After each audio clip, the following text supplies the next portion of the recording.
A lot of us grew up knowing something about Jesus. I mean, you got pictures in your head of what he looked like. Usually it's some hippie, that's standing and doing something with his hand or something, just in white robe and stuff. We got all these pictures. They're not always very, biblical. Like the Bible describes Jesus as very, very different than a lot of our religion or a lot of our pictures or even movies show him. So my goal in the next few weeks is to help you get to know Jesus better. And it's not just a head knowledge, just hey, I know some cool facts about Jesus, but it's really to help you love him more, to have a friendship, a relationship with him. Look at this verse from 1 Corinthians, and this is Paul writing to one of his churches. And he just says to them, you'll remember, friends, that when I first came to you, I didn't try to impress you with polished speeches and latest philosophy.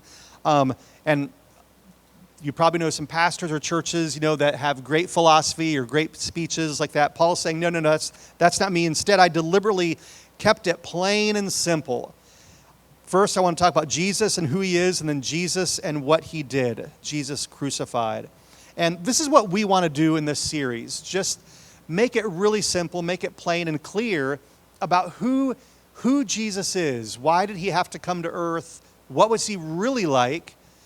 What was his purpose in life? And what are some things, probably most importantly, what are some personal applications, some concrete things that I can do because of what Jesus has done?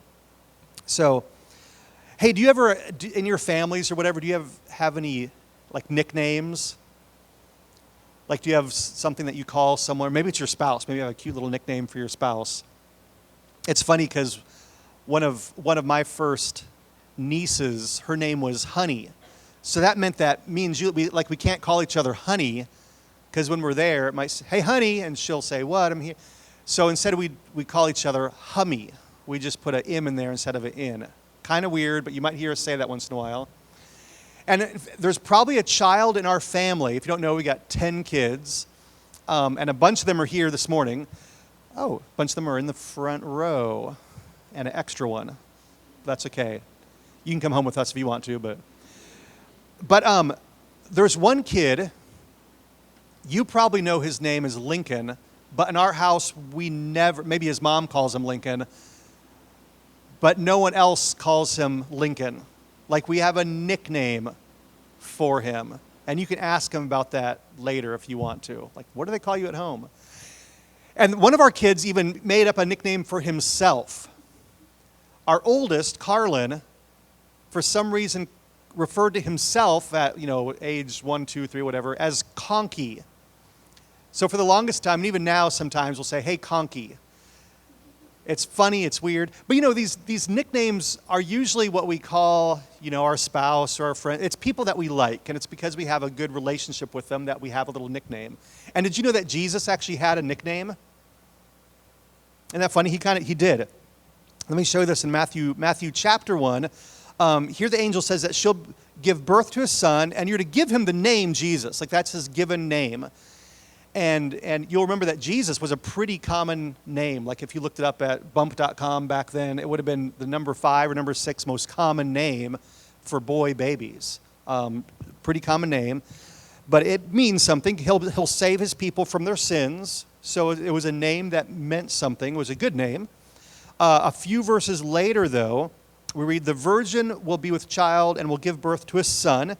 And they will call him, here's his nickname. His nickname's Emmanuel. And why'd they call him that nickname? Doesn't even sound like Jesus. Well, because it means God with us.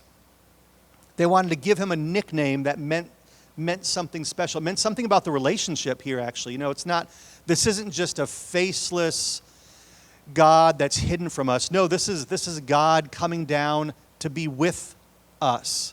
Emmanuel. He's going to be with us. And I think, many of us in this room, we love the name Jesus. I mean, we praise his name, we sing about him, we love talking about Jesus. But I wonder how many of us have that relationship with him where we can call him by his nickname, call him Emmanuel. You're God with, you're not far away, but you're close by.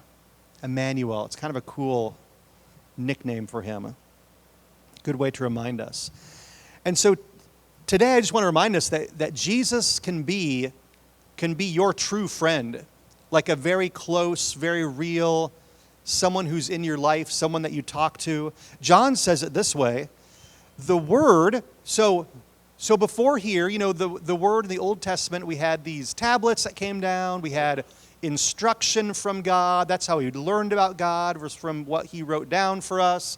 But now this Word actually became a person. Like God's love, the way He wanted to communicate with us, now is a person. He became flesh and made His dwelling among us. This is really interesting because Jesus spent 30 years here on earth just growing up, going to school, helping out around the house, getting a job. He probably started working for his dad at like age 12 or 13, being a carpenter. And that means that he worked probably 6 times more at being a carpenter than he did like the last 3 years of his ministry. That's what most of us learn about is, his miracles and stuff. Well, he spent 30 years before that or whatever not doing miracles, just living life. And why did he do this? Why did he have to do this? I think it's just because he needed us to know that he was just like you and me. Like he lived a normal life with all the ups and downs that we go through. Hebrews 2 actually says that's why he had to enter into every detail of human life. It's telling us here's the reason why. Here's the reason why he had to spend all this time just living life. Because when he came before God as a high priest, when he was promoted, he died on the cross. He was risen again and was seated right next to God as a high priest. He got a new job doing that. And when that happened, he would have already experienced all this stuff that you and I go through. Like he'd know what you're going through so that when you come to him, that Jesus can actually be praying to God. Jesus can be asking God on your behalf, on my behalf, for this, the junk that goes on in our lives, the relationships that get hurt, the illness we go through, the work conflicts we go through, just all this stuff. Jesus knows about that. He's gone through all that pain, all the testing, and he'd be able to help when we need it. He's not someone who's never, like it's one thing to look and to watch people live life. And it's a whole nother thing to come down and just do all the things that we experience. And that's what Jesus did. And I think in other words, if you think back to something in your own life, something that was maybe painful, something that maybe either happened to you or was a bad decision you made and you wish you hadn't done that, never think that Jesus looks down on you for that, or Jesus like, oh, they totally messed up. No. When Jesus sees the things that you go through, he knows that you can help other people out. Like if you've gone through a divorce, chances are you can go talk to someone else and say, hey, that's tough. I know what that's like. I'm with you. If you go through a sickness, maybe you're in the middle of one even, so often you can go talk to someone else who has those same issues. You can say, hey, I know what it's like. And that's exactly why Jesus lived the life he did here on earth, so that he could help us. He could help you. Well, so what specifically can God help us with? What does he understand about life? Here's where your notes come and play. If you're a note taker, you can write these things down. I'm going to give you 3. I could give you 100. I'm going to give you 3 things, 3 areas that I think Jesus understands about you. So here's the first one, is that he understands family drama. Can I get a good amen from someone with some family drama? I don't enjoy my own drama going on, but it sure is fun seeing other people's drama. But when it's the family drama and you laugh about it, it's like, oh, the family drama, that's fun. Well, that sucks you in though too, doesn't it? And Jesus knew about this. How do I know he knew? Because he had a family. He had his own family. Look at Mark 6 here. They're saying, isn't this the carpenter? Isn't this Mary's son? So he had a mom, had a dad, and brother of James, Joseph, Judas, and Simon. And aren't his sisters here with us? So who knows? At least 2 sisters. So that, at least there's 6 siblings in this family of Jesus's. And and when the oldest son is like all perfect and like can do nothing wrong, there's going to be drama. And that Jesus was probably in the middle of that. Probably got a lot of flack from his siblings. It probably was not always really good. And why'd he do this? Well, because he needed to experience it. He just needed to experience life like you and I experience it.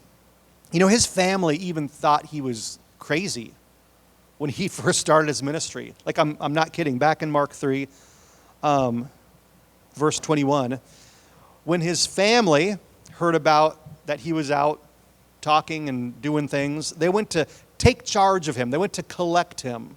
They went to, this guy's crazy. We're going to take care of him.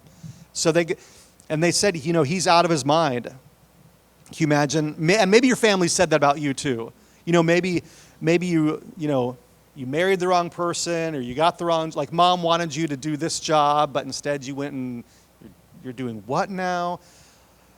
How are you making money? Like, moms can sometimes be a little bit rough, right? Maybe your family thinks you're crazy because you go to the wrong church. I mean, we love our families, but sometimes they think we're crazy. They don't always approve of what we do. And Jesus gets that. He understands. Like, if that's you, if you've got parents or family that thinks you're a little off your rocker, Jesus gets it. Here's the second thing, is that Jesus understands work. Like, usually those pictures, he's got these thin little fingers and wispy long hair, and he just looks like he's never done anything in his life. Well, that's not at all true. He didn't always have this, perfectly white robe that he's wearing with no stains on it. I mean, he would have been working as a carpenter pretty hard since at least the age of 12. And I think the real Jesus would have worn, T-shirts and a work belt, and his hands were calloused, and he had rips in his jeans. He would have looked. He was a man's man. He was tough, and he didn't even have a nail gun to help him out. Like, he was out there, everything was, doing it by hand. He dealt with upset customers and splinters and everything else that we have to go. He had Mondays too. You know what I mean? He had to pay taxes. And why? Well, it was all on purpose, so that he could relate to us. The Bible says, "For we do not have a high priest like Jesus," his new job, high priest, "who's unable to sympathize with our weakness. But we have one who's been tempted in every way, just as we are, yet he didn't sin." So maybe you've gone through temptation. He's been there, like, he's experienced that. And I think if you knew this, if you saw Jesus as just, he was a tough dude, he was a good guy that did, experienced all the same junk and drama and hardship and work that we have to deal with Monday through Friday, sometimes Saturday, sometimes Sundays. He gets that. He gets that. And if we knew him this way, I think we would probably talk to him differently. We'd probably see our friendship with him a little bit different. We'd probably love him a little bit more. This is the real Jesus, and everything changes when you see Jesus this way. Here's a third thing that Jesus understands, is that he understands pain. And not just physical pain, because we know that. We know what he went through. But sometimes I think even emotional pain can be worse than anything physical. Look at this verse from Isaiah. It's talking about Jesus, what he's going to be like in the future. He was despised, rejected. Like, I think there's a lot of people that like Jesus and were around him. But it just takes a few to post on your Instagram and say something mean, and that just ruins. If Jesus were here today, there'd be people out there that would be speaking against him and saying mean things about him. I mean, he was a man of sorrows. He was familiar with suffering, familiar with rejection. if you were ever bullied at school or rejected at school or in the workplace, Jesus gets it. He knows exactly what that's like. He's gone through that. He's experienced it. If you've been hurt by others, he knows what that's like. And some of you have been hurt by church, and you're in really good company because Jesus was the same way. Though it was usually those religious leaders that didn't like him, that said mean things about him, who rejected him. He was despised, rejected. And that's just the emotional pain. Isaiah 53 also talks about his pain on the cross. He was pierced and crushed and beaten and whipped. And why did he have to go through these things? I think part of it is that he wanted to let you know that he's been through that. In fact, he did this for you. He was pierced for our rebellion. He was crushed for our sins. He was beaten so that you could be whole. He was whipped so that you could be healed. He went through all this junk. He didn't have to, but he put himself through it. He let himself just be like you and me, just normal, and put himself through all of this for us. I think that's amazing. He knows what you're going through. You might not be beat up, crushed, beaten, whipped, but he's had that. He's had that pain. Proverbs 18:24 is a prophecy about Jesus. A man of many companions may come to ruin, but there's a friend who sticks closer than a brother. This friend is Jesus. He's a friend who can be closer to you than you can. He's Emmanuel. He's God with us. And he knows what you're going through. So I just want to say again and again, if you're taking notes, write this down, that Jesus can be that one true friend. He can be your friend. He knows what you've gone through. He can comfort you, speak to you like no one else can because he's experienced this stuff. Well, okay. Jesus lived through family and work and pain. So what can I do with that today? Because there is a difference between knowing something in your head and really letting it work in your heart and letting it do something for you on Monday morning and Tuesday morning. So I'm going to give you some practical things that I think you can do with this information now that you know what Jesus is really like in those three areas. So I'm going to give you three things here that you can do. And number one is just make Jesus a true friend, that one true friend. A lot of us have good friends or a great spouse that we love that we can tell anything to. But Jesus, he's the one that can help you the most. Like, the only help a lot of times I can give Julie is just to listen. Like, I can't heal her. I can't solve problems and behind the scenes. But Jesus can, and Jesus has the ear of God the Father. He's right there. And he knows what you're going through. He knows what you really need, what's really going to help you. And listen really carefully. Even if you're not ready for this, even if this feels uncomfortable, you need to know that to Jesus, you are his friend. He loves you. Even if you don't feel close to him, he's closer than you probably realize. He thinks of you as his friend. John 15 says this, I no longer call you servants. You're not just a pawn in God's great scheme of things and he's moving you around and he's just using you. No. In fact, he already has servants. They're called angels. You're not one of those. You're not a servant. No. A servant does not know his master's business. Watch this. Instead, I've called you friends, for everything that I learned from my Father I've made known to you. Jesus has shared the secrets. Like, you're in the inner circle. Jesus has told us everything about heaven, about how we should expect to be treated here on earth, about what our future is like, about how much God likes you. Like, he's shared all these secrets. I thought there's actually one secret he hasn't shared because Jesus doesn't actually know. Otherwise, he would probably tell us. But Jesus tells us that it's only the Father that knows when he's going to come back, when he's going to send Jesus back here to earth. It's only the Father that knows us. Jesus doesn't even know that. But Jesus has shared all these secrets with us, like all this stuff. We're his friends. The second thing is this: if Jesus knows all about life, then let's talk to him. And I don't mean those kind of prayers that, maybe you grew up with. Now I lay me down to sleep. I pray the Lord my soul to keep. And if I die before I wake, I pray the Lord my soul to take. No, stop. It rhymes, but that doesn't mean that it's right to say or that it's true.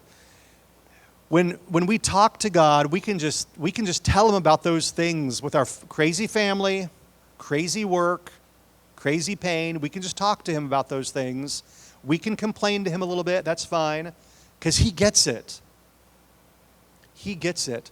And we can even just do it in regular, English. It doesn't have to be King James English.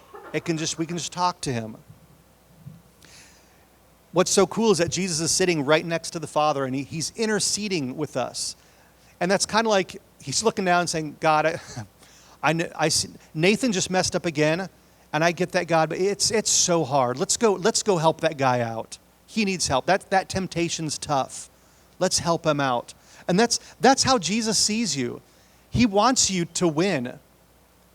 The Father wants you to win. They're on your side. Here's what Hebrews says: approach the throne of grace with confidence. Why confidence? Because God's your heavenly dad. He's there. He loves you. He's not looking down, just waiting for you to mess up. He wants you to win at life. He's sad when he sees bad things happen, when the pain happens. Because this is earth. His son went through all the same junk that you and I go through. He gets it. When we go there with confidence, we can get mercy. Mercy's just, we're not getting what we probably deserve. We're not getting that. But instead we're getting grace. We're getting stuff that we don't deserve. It's above and beyond. It's like he's giving us more than we deserve. And he's going to help us in our time of need. Guys, I need that help. I need help from God. We can go to him in confidence. That's an amazing verse. Make him your best friend. Talk to him. And here's number 3. And that's to trust him. To trust him with your life. It was kind of all about that song we just sang even, just giving him all of our dreams, our hopes, the things I'm planning to do. Even junk in my past, I can say, hey, God, I just trust you. I don't know why this junk happened in the past. I wish it didn't happen. In fact, some of it was stuff I did. God, I've turned that over to you. It keeps coming up in my brain and my heart, but God, I'm just giving it. I'm trusting you with my life. I'm trusting with my future, with my fears. There's a verse in John chapter 1 that just shows how much he wants us to just trust him. But all who have received him, to those people, that is, to those who trust in his name. If you've ever wondered what it means to become a Christian, this is part of it. It's trusting in Jesus. And when we do that, he is given the privilege of becoming children of God. That's huge. It's by trusting our life into Jesus' hands, by saying, Jesus, you've gone through all these things. You've experienced crazy family. You've experienced crazy work stuff. You've had tons of pain, emotional. You've had rejection. Jesus, you've gone through it all. I can trust you with my stuff.